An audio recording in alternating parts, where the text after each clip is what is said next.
Сэрээрээ босоороо 117 дахь өдөр минь эхэллээ. За өнөөдөр жимтэй өдөр байгаа. Өглөөний 6 цаг болж байна.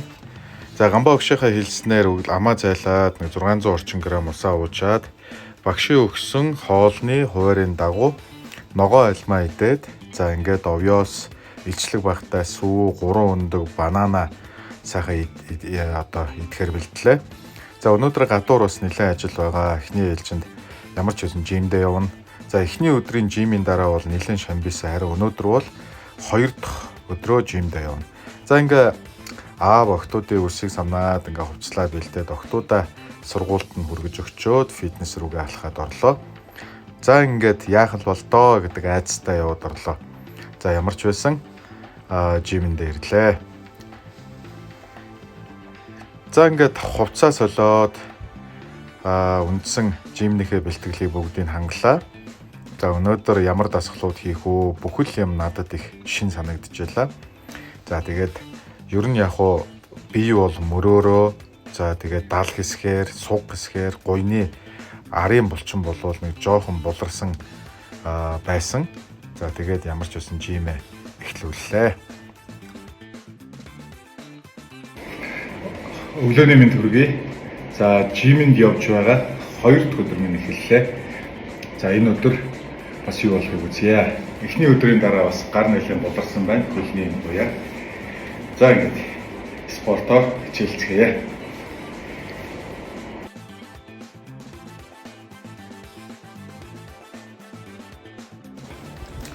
За хувцас солиод гараад ирлээ.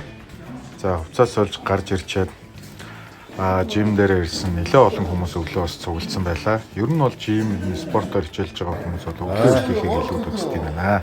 2 дахь. Нэг үнэхээр 7 хоногт 3 гэдэг.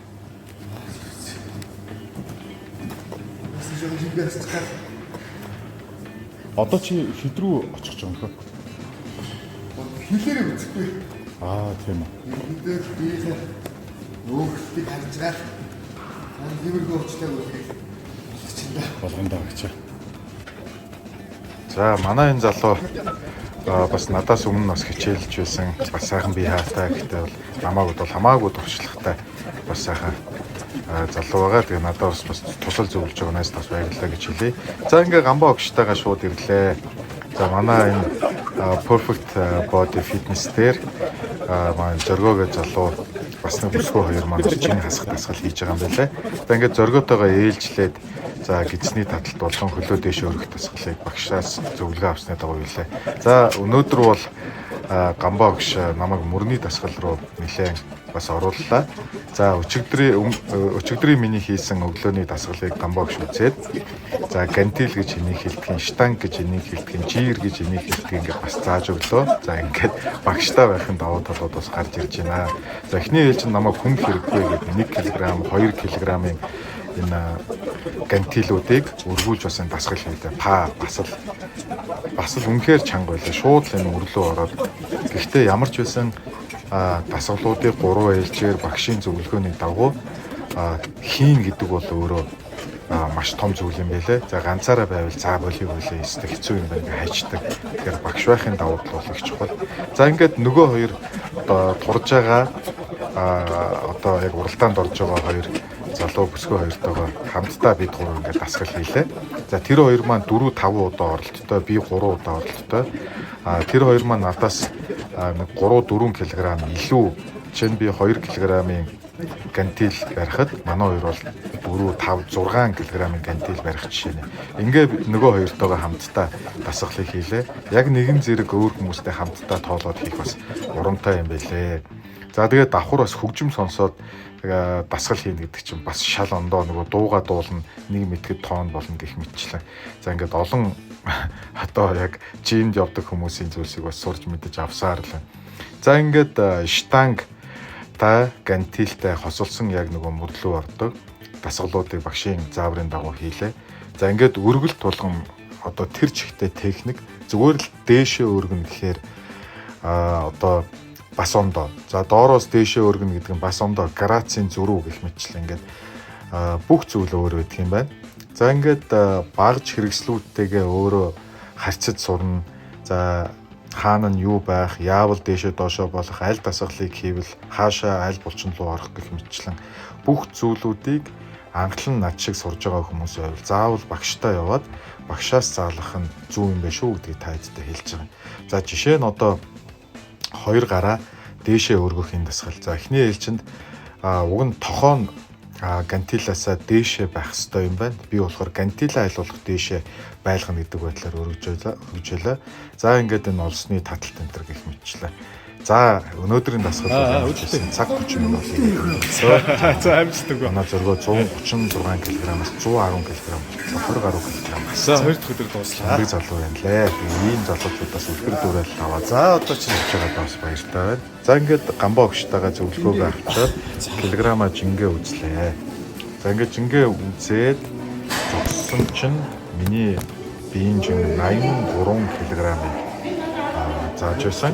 За тэгээ 83 кг гэдэг нь анх бол орсон жим бол 83.5. За ингээд гэртээ ажил тараад орой ирэхэд бол биеийн жин 82.85 байгаа гэсэн. Тэгэхээр ер нь бол яг дунд чинь 83 кг-тай байгаа юм байна гэж тооцсон.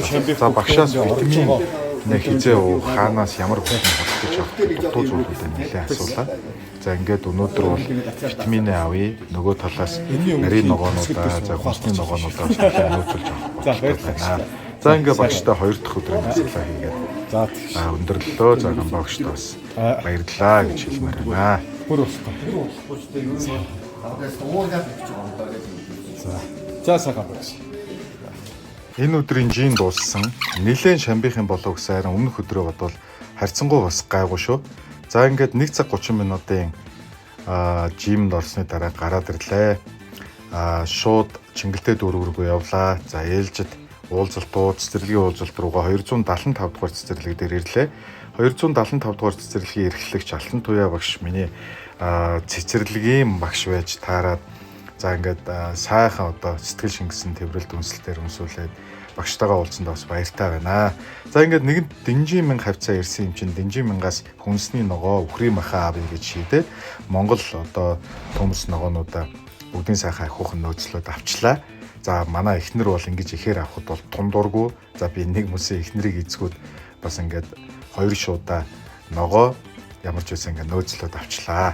За ингээд үхрийн мах ав гэсэн үхрийн цул мах авъя гэж бодоод махны хэсэг рүү орлоо. 1 кг цул мах 38539 мянгатай байна лээ. Ястай мах 30,000 33,000 гэх мэтчлэн ингээд янз бүрийн үнэтэй байна лээ.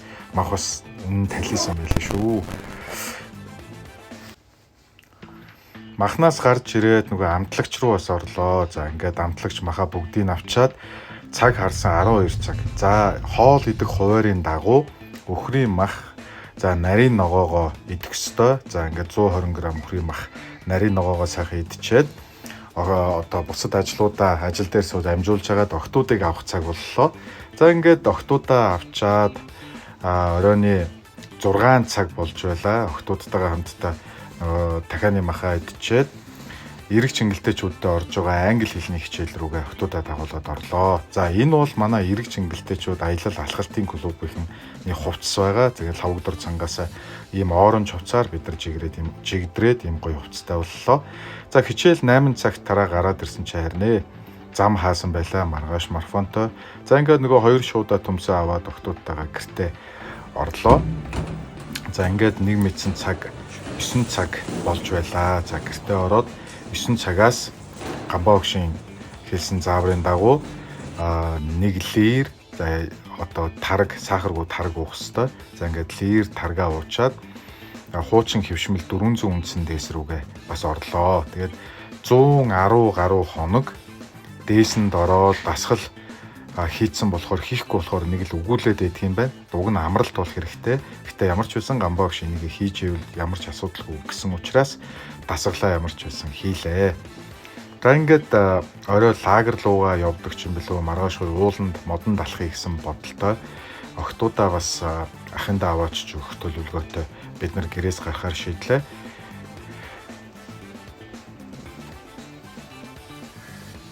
Тэгээд ахынд очичоод лагер дээр маргааш очих уу байх уу гэдэг асуудлаа шийдээ. Бас цаг нэлээ орой болчлаа. 11 цаг догч байна. За зам бас төвжрэлтэй байлаа. За ахын дээрээ 15-аар гар дээрээ 3 удаа сунаагаад энэ өдөр өндөрлж байна.